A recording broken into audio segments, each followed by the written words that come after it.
A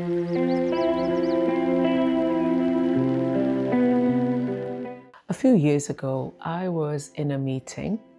I put my fingers through my locks. I had locks at the time. I put my fingers through my locks and a few locks came away with me in my hands.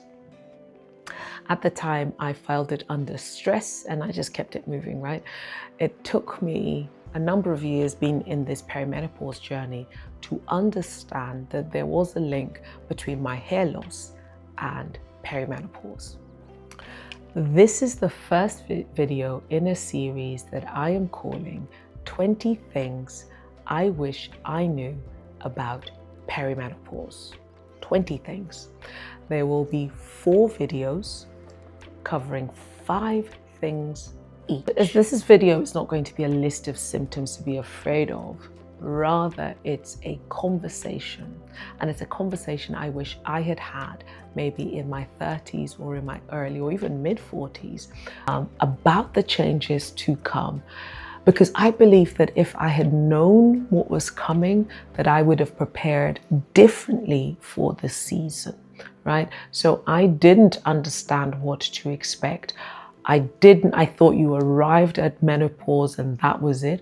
I wasn't aware that there was a transition and a journey. And that's why I'm having this conversation right now. So you may be a woman like me who is mid going through this season, going through this perimenopausal season, and still trying to understand the changes that you're going through.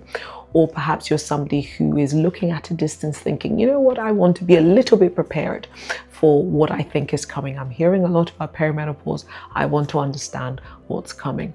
Well, if that's you, this is the conversation for you. So I'd love for you to stay with me through this series of videos whilst we talk about the way perimenopause can show up.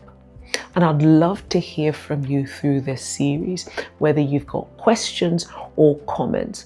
If you send an email, and the email link is in the bio, or you can put comments in the comment section, your questions and comments will shape where this conversation goes. So let's get into it. The first thing that I wish I knew about perimenopause is about skin changes. So perhaps you've noticed maybe more sagging on your face, or more lines, or changes to your skin texture, or your skin is doing some random things that you don't understand, right? It's behaving really differently. Now we know our market, the internet, the shops, they're full of creams, potions, lotions, BHAs, AHAs, injections that can fix everything. But many women, and I'm part of the many women, do not know or understand why these changes are taking place in the first place. And so I go to those big hormones, estrogen. So estrogen stimulates collagen and elastin production. Okay, so once estrogen starts to decline, the collagen production drops significantly. And I'm learning that it can drop up to 30% in the first 5 years of perimenopause. And so once that hormone declines, the skin is losing its firmness, it's losing its elasticity and moisture retention. Some women may even find that they start to develop hormonal acne for the first time, right? And they start to develop this in midlife. Now, I've started to notice some fine lines, more of those grooves that come up on your face. Don't let this makeup fool you. There's a lot of lines there. Thank God for foundation. But there are lines there, lines under the chin, frown lines, all sorts of things. And a friend of mine had been saying to me, you need some collagen, you need a lot of collagen. And I ignored that. But I didn't realize that with the hormones declining, I actually do need collagen to replace the loss that's being driven by the hormonal changes. So this was something that I didn't understand previously, because I thought, yeah, you'll get fine lines and things with the natural aging process, but there's actually a hormonal reason as well that could be impacting how your skin is changing. Now, of course, hydration, nutrition, medical support. All of these things can help as you notice them. But the idea is for you to understand that there could be a hormonal link between your skin changing, right? Of course, when you understand that, you can get the retinols, the hyaluronic acids, etc. But understanding what's happening with the skin changes. The second thing that I wanted to talk about was itchy skin. Whew, that is one of the ones that really gets me. I suffer from that a lot, right? And this is an itchy, the skin is itchy. There's no rash. There isn't a visible reason to explain why your skin is itching, right? This started for me maybe about a year ago. And some women also describe like a crawling sensation on their skin, right? Almost like you've got insects just running over your body and not understanding what's going on, right? And perhaps your skin is feeling extra sensitive or irritated for no reason.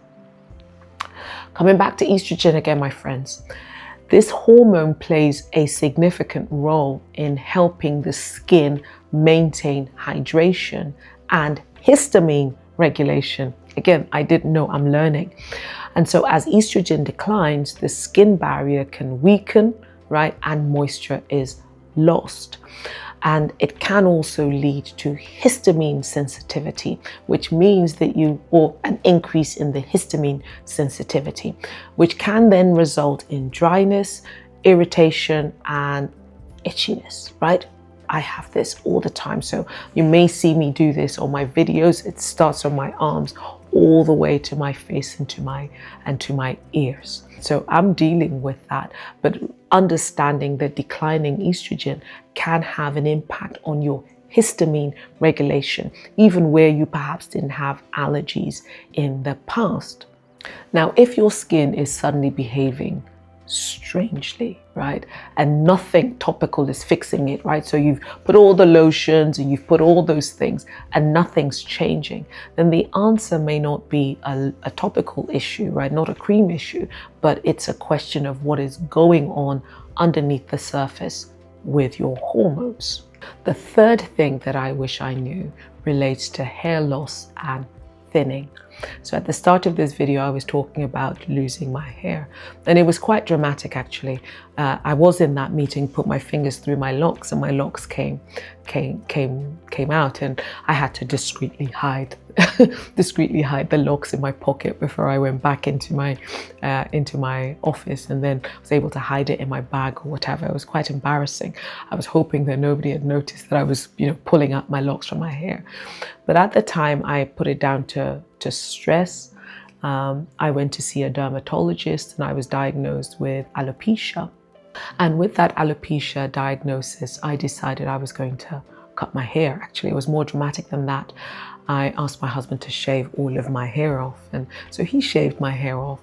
And I still have a bag with my locks in. I've kept them because there is an emotional tie to when you lose your hair in that way. But yeah, he shaved my hair off and I put them in a bag. But at the time, I thought it was simply stress. My life was full. I was busy. I'm getting older. Makes sense that when you're stressed, you start to lose your hair. At least that's what I thought. What I did not know at the time was that I was very likely already in perimenopause. And I did not understand, neither did I know, that there could be a link between perimenopause and hair loss. Going back to our heavy hitter hormones again, estrogen and progesterone support hair growth, and they also support keeping the hair in its growth phase for longer. So as these hormones start to decline, what we see is that the growth cycle shortens. And as it shortens, some people will experience more shedding. So think about shedding in the temple or thinning out of the hair. So, as I said, I had no idea there was a link between the declining hormones. These hormones were declining and the hair loss that I had experienced. So there was a connection, and they were too close together in time for them not to be connected. And this is the thing about perimenopause, and this is what people tell me. The symptoms show up as so many different things. So they could come up showing up as stress, as age, as being busy. So there are health implications of that. But by the time you connect the dots between what is showing up, right, and the hair loss, you're in the middle of perimenopause. So this is one thing I want us to be aware of, that perimenopause shows up as so many different things. And so if things are showing up for you, those things need to be part of the conversation that you're having with a doctor, and you need to be talking about them. They're not a separate cosmetic issue. It's all part of the tapestry of perimenopause and its season. The fourth thing that I wish I knew about was about facial hair changes. Oh boy, mustache. So stubborn chin hairs, more hair on your on your upper lip, your lower lip, growing hair on the sides of your face. The hair growth that just seems, it seems to be growing so fast, almost overnight. And just juxtapose, you're losing hair. In my case, you're thinning, your hair is falling out or is thinning. And then on the other side, then you're growing stubborn hairs in places that you don't want to have. And many women associate this hair growth on the face with PCOS. And I don't think it's coincidental, because that's also a hormonal issue. But as it shows up in perimenopause, we have the declining estrogen again. And then you also have androgens, which are shifting. So androgens, including testosterone, become relatively more dominant. So you have the estrogen declining, and you have more dominance in some of these other hormones that can trigger significant hair growth. Okay, so if you're starting to see facial hairs in areas that you don't typically have facial hair, or is thicker, or is darker, or is more stubborn, this could be a sign to you. Again, we're looking at things that are pointing towards the season. This can be a sign to you. I find that I'm shaving my mustache at least twice a week just to manage that. And I've got stubborn hairs on my chin that I'm also trying to manage, right? So if you see changes in your facial hair, this is a sign that there is, potentially a sign that this is a hormonal issue. It could be PCOS, but it could also be a pointer to you that this could be perimenopause. It's not just aging, it's a hormonal shift that's occurring at a biological level. The final thing for today is teeth and gum sensitivity or changes, right? Now, this is, again, an interesting one. I love having these conversations. So a friend of mine recently shared with me that she had started to notice that her gums were itchy. And I was like, what? What does that mean? Where itchy gums? And she said, could this be perimenopause? I'm like, I haven't heard of it, but there are 120 symptoms associated with perimenopause. So anything is possible. And so, of course, I started to look at this. Now, again, I'm going to caveat this, that I'm not a medical professional. I am just a sojourner who's learning as well. And so sharing the information that I know. In my friend's case, nothing had changed in her oral hygiene or in her routine, but she just started to notice this gum sensitivity and itchiness. So what could this be? Well, what I'm learning is that there are estrogen receptors in the gum tissue. And so as estrogen declines, the gum tissue can become more sensitive. It can become more prone to inflammation and more vulnerable to changes. Some women may experience increased sensitivity in their teeth as well. So as again, linked to estrogen, and sometimes you could have dry mouth. That's possibly another symptom of this hormonal change. So all of these can, compound the issue. Again, estrogen receptors in the gums, and of course, declining estrogen there will be a compounding effect or some sort of consequence in the mouth with the teeth or the gums. So you need to be having this conversation with your dentist or your gynecologist, right? I think both, but at least with your dentist, your dentist needs to understand that you're in perimenopause. Your mouth is not separate from the rest of your body. So if anything is going on in your mouth that is different and you've tried to figure it out and there isn't a logical response, then we need to understand. You need to think about, well, could this be one of the ways that perimenopause is showing up for me? Now, I talk about these issues from the lens of faith. And I'm thinking about what Proverbs 4 verse 7 says. And it says, get wisdom, and whatever you get understanding.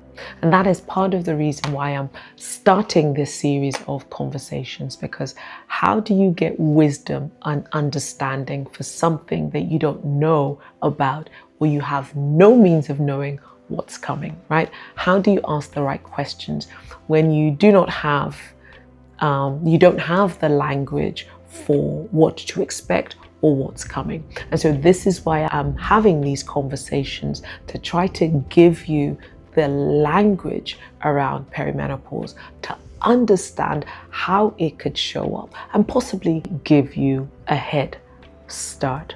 So get wisdom, and in all you're getting, get understanding. So this is my beginning of getting understanding and sharing with you some of the understanding that I have.